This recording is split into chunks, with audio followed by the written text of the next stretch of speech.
Hello, and welcome to Andrew Broussard Watercolors. Today, I'm going to play around with some sketch paper and charcoal. I have some various charcoals I'm going to play with. I'm looking at a quick photo that I took of myself. I'm going to work in kind of a self-portrait fashion. Not really good at all at this technique, but I just wanted to film and have fun with it. I've been watching time lapses and some YouTube tutorials by a Mr. Mad Charcoal, who has some really awesome expressive portrait stuff that he does in the vein of charcoal. So I'm going to start out with some compressed. I have these microfiber towels that I had bought for the kitchen and just for around the house for like wiping things up. And it just seems really good for this medium. Anywho, so I'm going to try to get loose and expressive.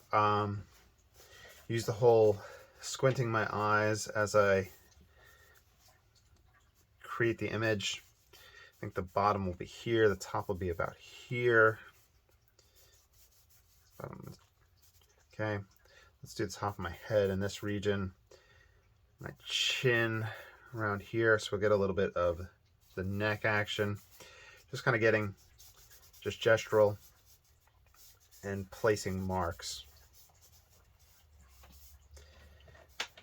My eye line, my nose, my mouth, so it's going to bring it down some. Might be going a little too big, but that should be fine.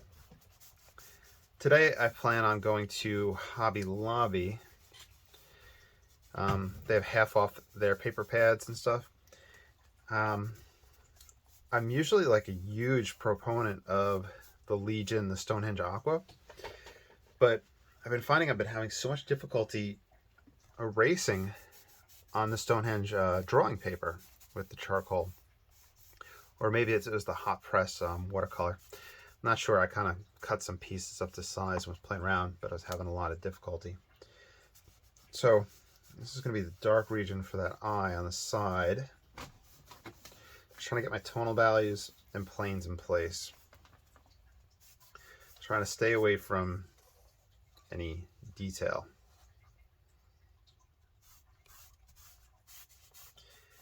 I'll use either the kneaded eraser or the electric eraser to go back and forth. I do have some different vine charcoal that I had purchased. I got this from Hobby Lobby as well. Whenever it goes on sale, it's like really cheap and really worth it. So just marking that line there. That should be the edge of the chin.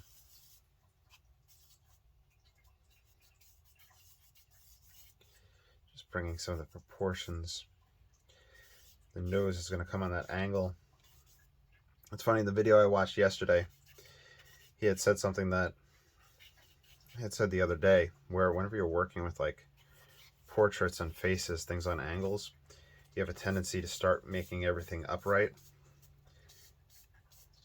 And he iterated the same issue that people have.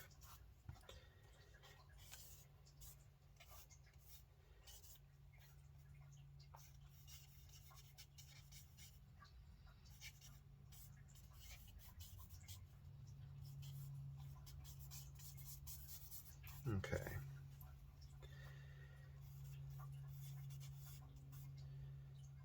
Eye, the nostril.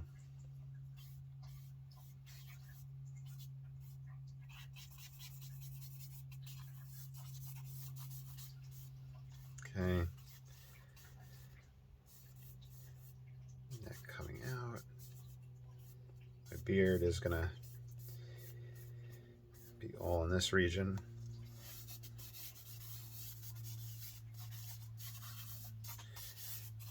And just kind of making a controlled mess of things. Now, what he does, and what I recall from the last one of the last art classes I ever took, was having the charcoal and an eraser essentially in both hands to go back and forth. I'm not working on an easel, I'm working just laying flat, so can't really use both hands in this one. I think he was saying he was using Strathmore paper. I'm not sure what series. But I think I had mentioned earlier about the Stonehenge having trouble with erasing back. This is, let's see, I think it's a sketching paper. Yeah, Strathmore Sketch 400 series, I believe. Having some eraser issues as well.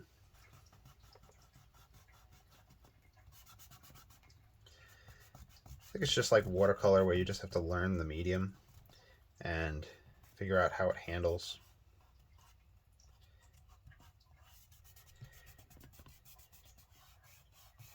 And it's a play back and forth, kind of putting in and then subtracting.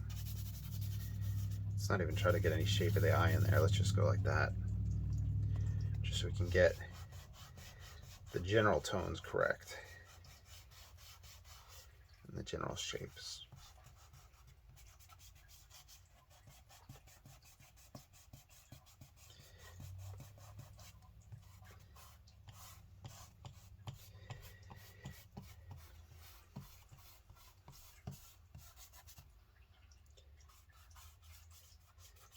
To summarize, and hopefully I don't misquote some of the stuff that the gentleman had said in the video, so that's Mad Charcoal once again that I'm referring to. He was saying the initial stages, just the initial drawing and the proportions, is the most important thing. And then from there, once you get the proportions and the general shading and tones and shapes, then you can kind of go back and forth.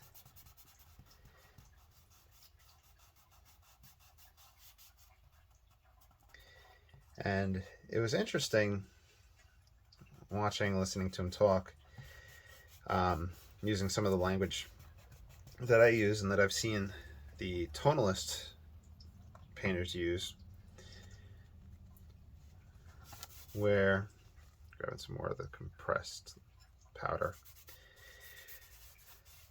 where atmospheric perspective, detail in certain areas, drawing the eye into a certain spot, areas that the eye would skip over, having not as much detail, and just kind of mark making. It all is very reminiscent of the tonalist approach, the idea of like the way the eye sees and how it puts images together. How you can get the illusion of detail, you know, to quote Stuart Davies. Hopefully it's not shaking the table too much. I'm almost thinking, since it's summer, setting up maybe a little easel on the porch to do charcoal, because of how much of a mess charcoal can really be.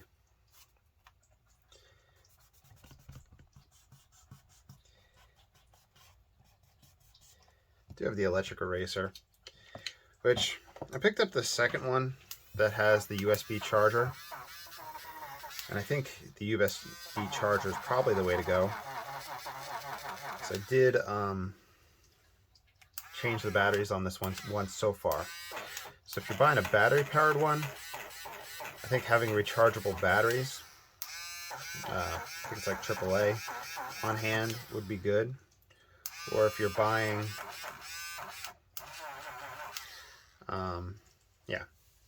so have like rechargeable batteries on hand rather than just going through a whole bunch of them, because they're expensive and not good for the environment.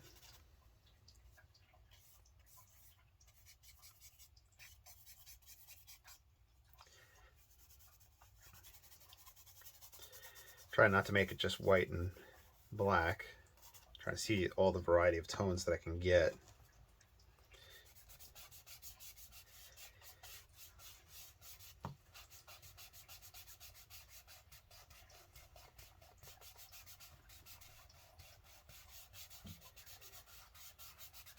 Pulling out a little highlight where my shoulder would be.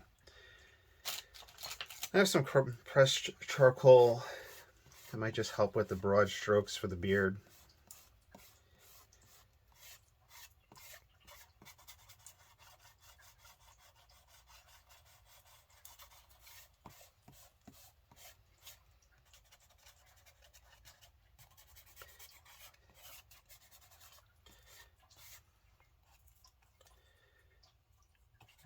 Ear.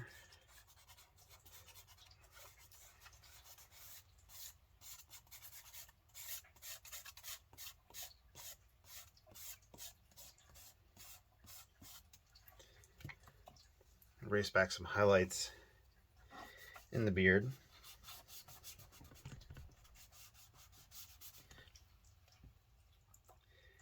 An interesting thing that he had pointed out with using the gum eraser, or the kneaded eraser, sorry, is that you really don't have to deal too much with the little eraser crumbs that come up off the paper. So that is definitely beneficial.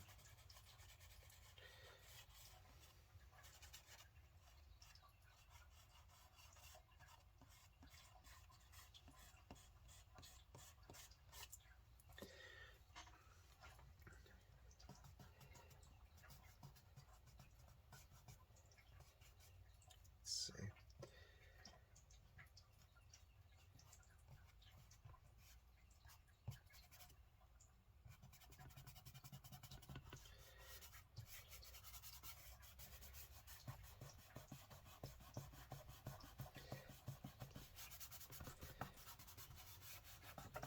I was playing around on the couch earlier, like just sitting there playing with the Stonehenge. I think it was the hot press, and I wound up just switching to white charcoal or pastel in order to just get highlights in. So we'll see how this goes.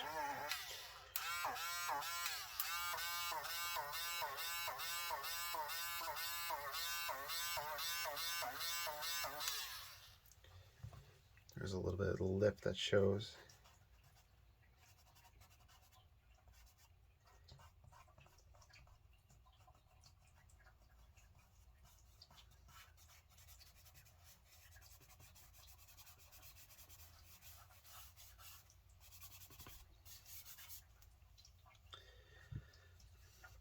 Let's see what we should do eye-wise. Hey, Persico.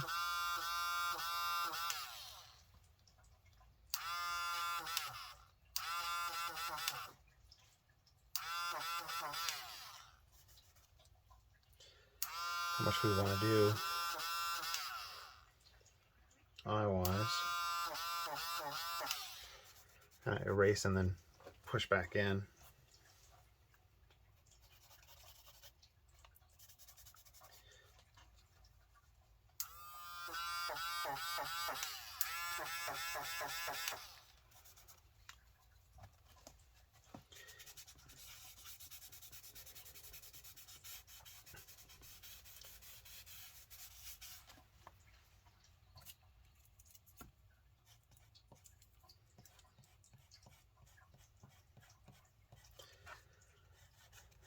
Eyebrow.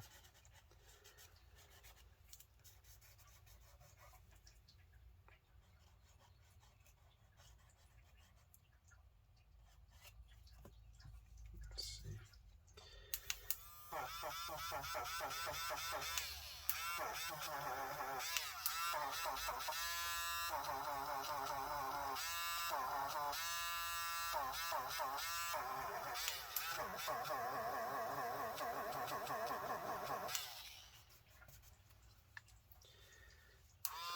Lip.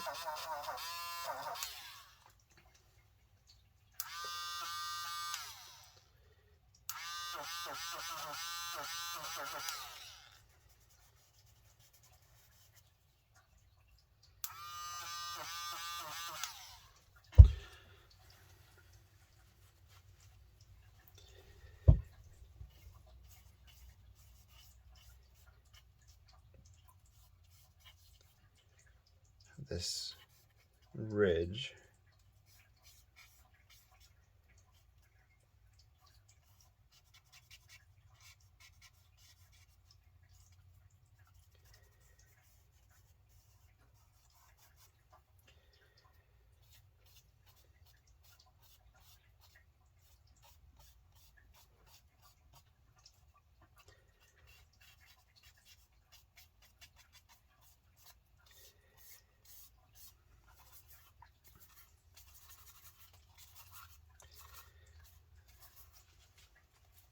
beard down.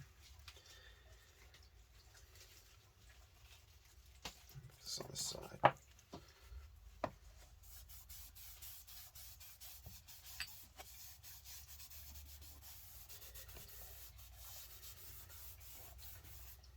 Work up everything surrounding.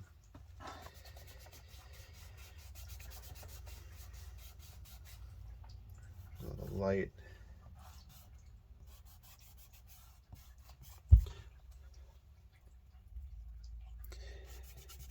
I don't really like those marks that much.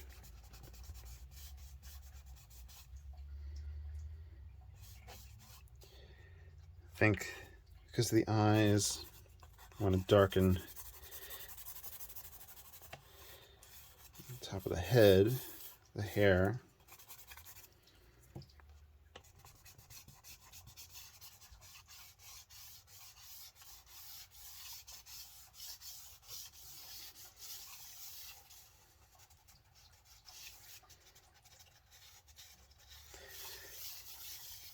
Just pushing the tones back and forth and getting that texture in the marks.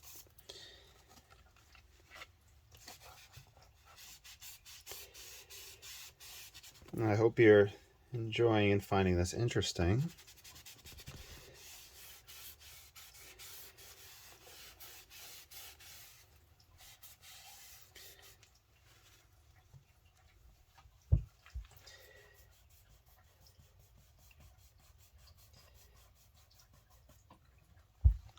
Okay, I'm at 17 minutes. I think I'll allot myself a few more minutes just to experiment, push back and forth, and see what winds up happening overall.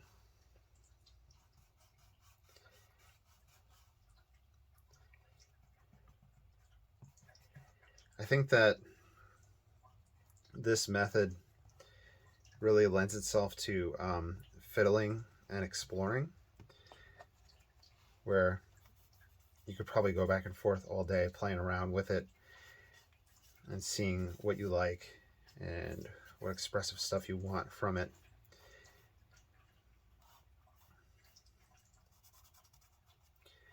And it is definitely a cheap way to learn and have fun.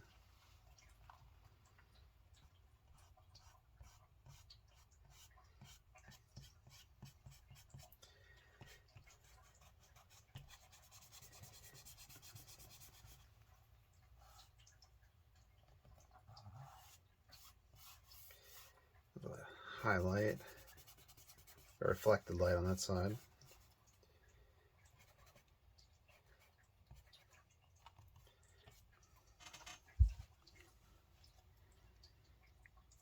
Okay.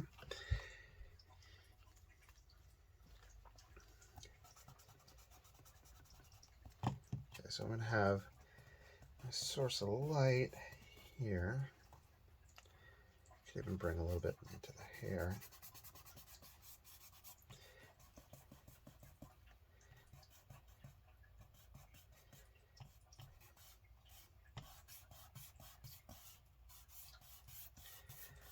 Lighten that some. Lower the beard line. Bring that up.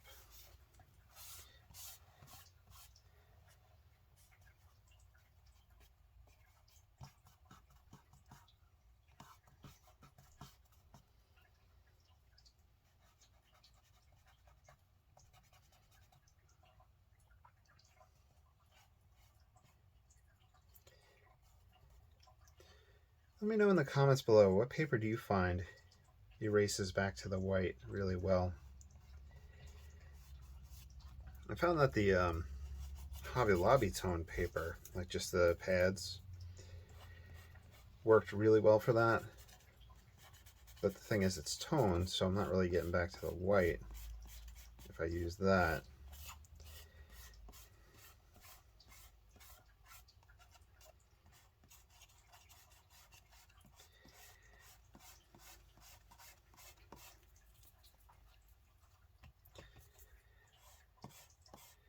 Try to just catch the tooth and use that as my texture for the beard.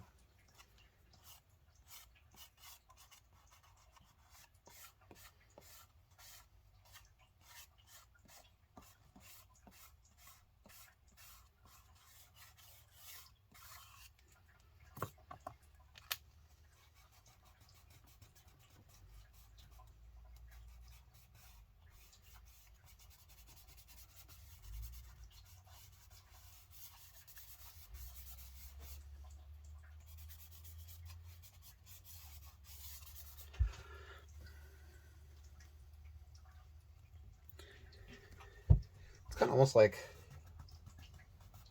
sculpture, where you're just going back and forth and modeling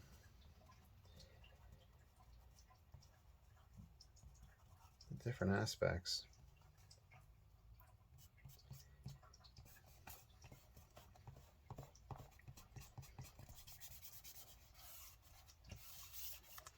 I do have these charcoal pencils that I got from Hobby Lobby.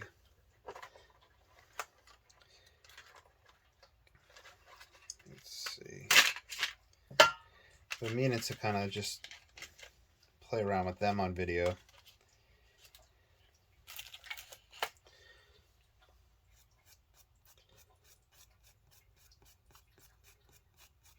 Just get a little texture in, directional mark making.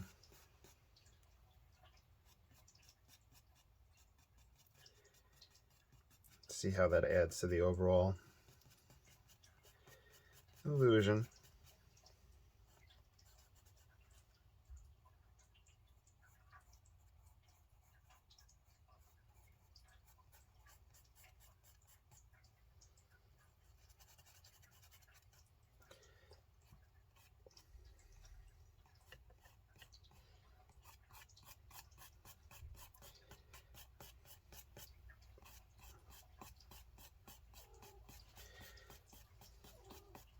What's up, Percy Poo?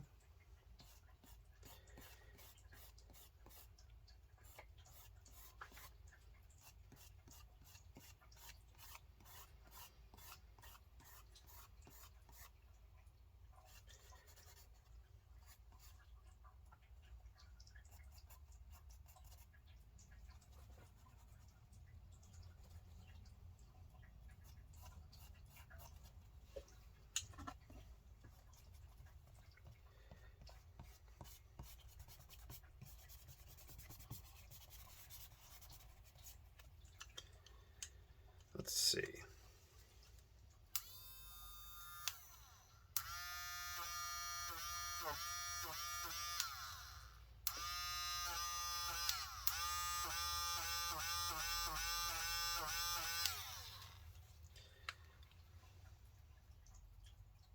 I do have some blending stumps that my friend gave me, but I do not know where they are.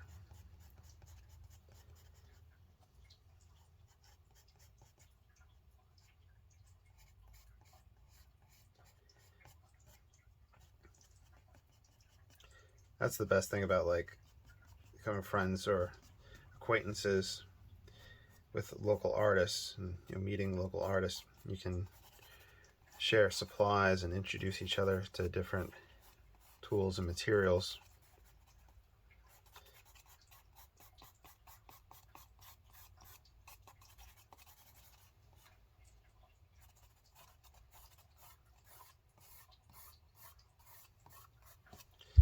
Let's see. Looking down through the camera, it helps me look at it from a distance.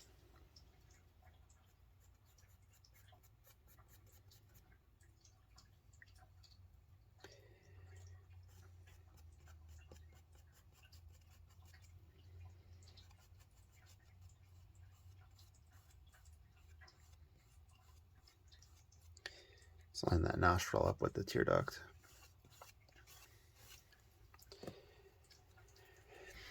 We have a lot of fun texture everywhere, but lacking in here.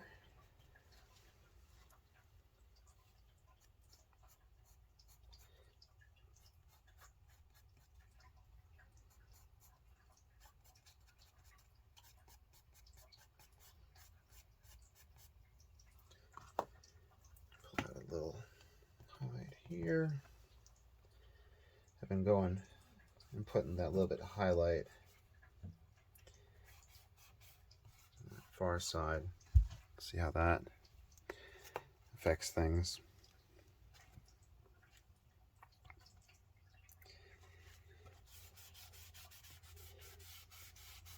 Here's where an easel would help out with this, where you can kind of just sit all the tools right in front of you on the easel.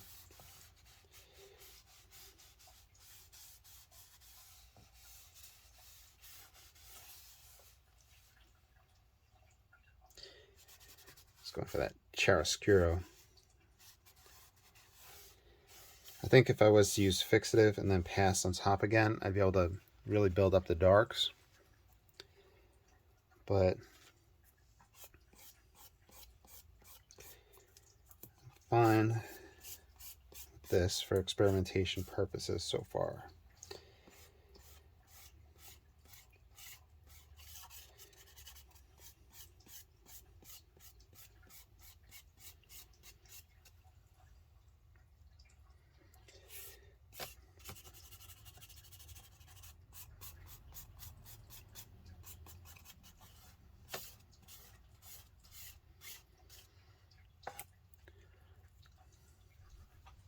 Let's see what else we can bring up.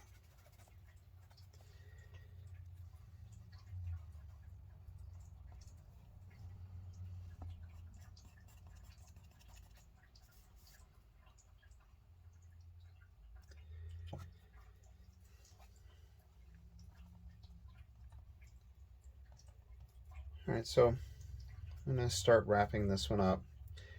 Of course, please like, subscribe, follow. I have a whole bunch of links down below. I have the Patreon, and I have other ways you can support this channel, so please consider supporting. It helps with art supplies, materials, etc.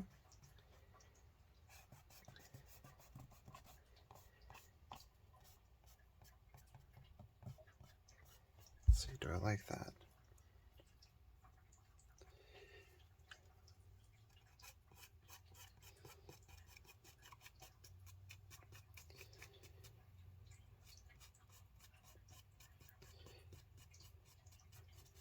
And of course, whenever I'm doing an actual tutorial, you're welcome to follow along.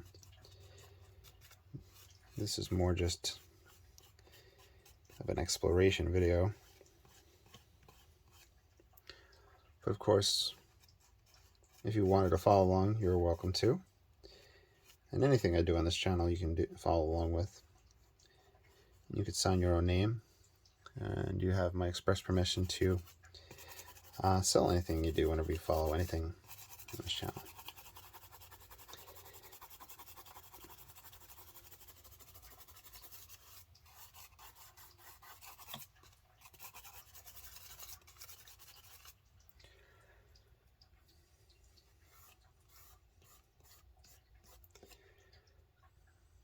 Well, I hope you enjoyed, and I'll be back soon with more videos.